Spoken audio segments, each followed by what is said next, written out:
every single day, multiple times a day running this business. It's like, it's really great. Everything's working out for me. Everything's great. Awesome. And then it's like, oh my God, what am I doing? Nothing's working out. I'm a mess.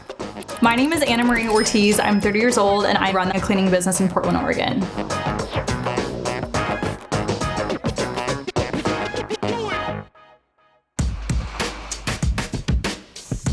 Cool Ant Cleaners is a professional cleaning service. We mainly cater to young professionals and we also clean some commercial spaces as well.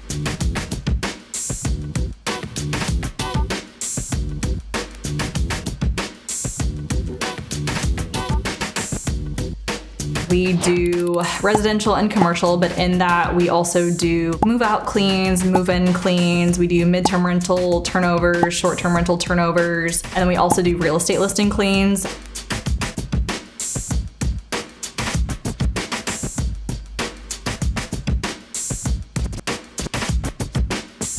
But before that, I had only ever made like $2,000 a month. So I'm pretty used to like living paycheck to paycheck. I keep things pretty frugal. I also have the privilege of having a business account. So I might just be paying myself that $500 every week, but there are expenses that I do run through the business that I'm able to do. I don't feel like I'm struggling, but I feel like I'm taken care of and I have the things that I need. And it's like the sacrifice for the overall bigger vision. I've been poor my whole life. I've lived paycheck to paycheck my whole life. Growing up, money was definitely tight. I feel like I learned the value of a dollar just through all of the hard work that I was taught being raised on the farm and watching my parents struggle raising all of us.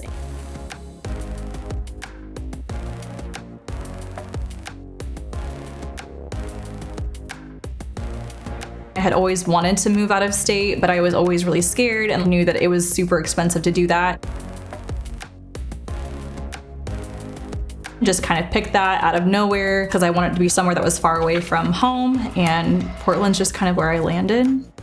Me moving out to the West Coast for the first time, this is the most I've ever spent on rent, on gas, on eggs, milk, anything. It's insane out here. Most of the time I have to just put blinders up to the cost of everything and just make it happen through sales. But when I moved out here, I know this sounds bad, but it wasn't to make friends. It wasn't to be the cool person. Like, I came out here with a vision, which was to build a seven-figure business.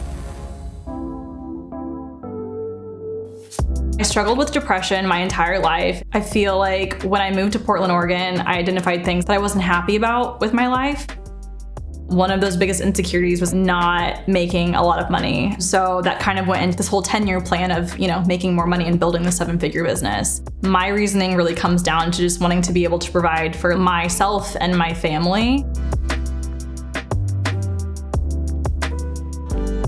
I don't think it was until I left home and moved in with a house full of girls that I realized not everyone grew up with a stay-at-home mom that cleaned the house and did chores themselves growing up. I did a lot of research and development on how to start a cleaning company. Are they profitable? What do you need to start a cleaning company? How much does it cost? And that was one of the things that drew me to the cleaning business. One was the fact that the costs are so low. It's just kind of insane because if you're just starting out with you doing the work, which was another draw to start the business, was that labor's always your most expensive thing. And if I can physically do the work well, then labor's not a big barrier to entry, if that makes sense.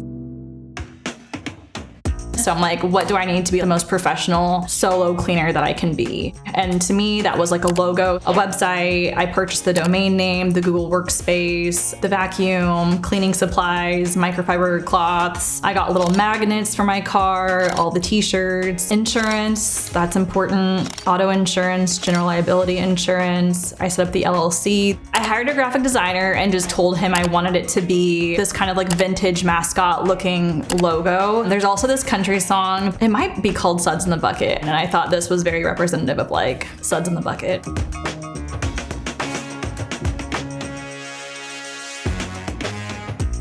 The first few months of the business, I was still working for the tech startup and I was getting the proof of concept for the cleaning company off the ground. So I was doing this after hours and on weekends. I was doing all of the cleans myself. It is physically really difficult work.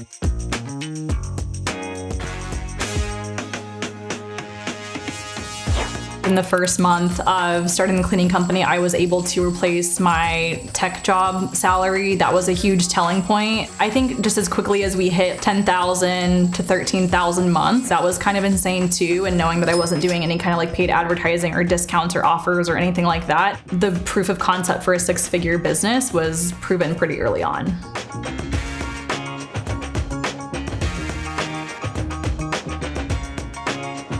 One time I took on a move-out clean, it was just me, and it took me 13 hours to do a massive move-out real estate listing clean. It was in way over my head. I underbid the job, and the riches are like in the niches, and so I quickly learned that just because you're in a higher income neighborhood or a bigger house, it doesn't mean that you're making more money. It actually means that you're making less money. Because I started out as a solo cleaner, I naturally was able to take on these smaller luxury condo buildings because that was more feasible for me in terms of time. But I also learned later on that the smaller spaces that we're cleaning are more profitable.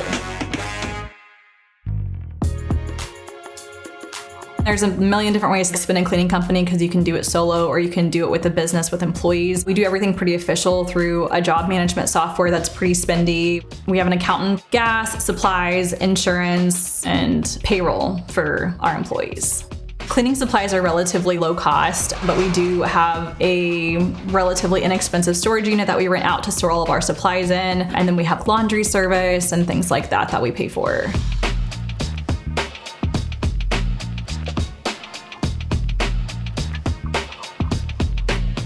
Since having employees, I do try to have bigger places or dirtier places with 2 people if we're able to do that. But ultimately, I just schedule cleans at our current capacity. All clients kind of undergo an initial clean that typically just gets the initial layers of all the dirt and grime that's been accumulating since they've had a cleaning service last, or some people have never had a cleaning service ever. They pay 20% deposit, and then we get their initial clean on the books. If they're happy with the service and want to move forward with a recurring service, then we book them for monthly, bi-weekly, or weekly cleaning services. Move-out cleans are probably one of the hardest cleans. Very hard labor in terms of the effort it takes to get them looking brand new again, but that's just essentially gutting the place and making it look brand new.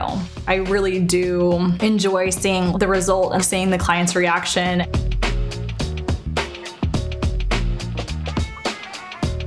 I look at the internet like a time capsule to just kind of have all these memories of where I was, where I am, and where I'm heading. And I also think it's really important and empowering to other people to see people who don't come from money or like don't come from anything and just have a big dream making things happen.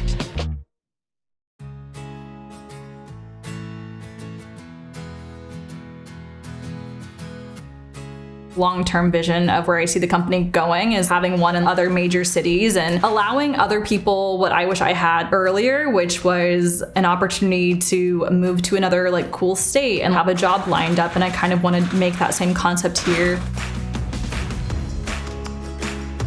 I want to be the person in my family that creates generational wealth and leaves behind a legacy that my nieces and nephews can be proud of or have access to if like they also share the joy of entrepreneurship. And I think there needs to be someone in the family doing that to show other people that the path is possible. Not that anyone's asked me to do that or cares, but here I am.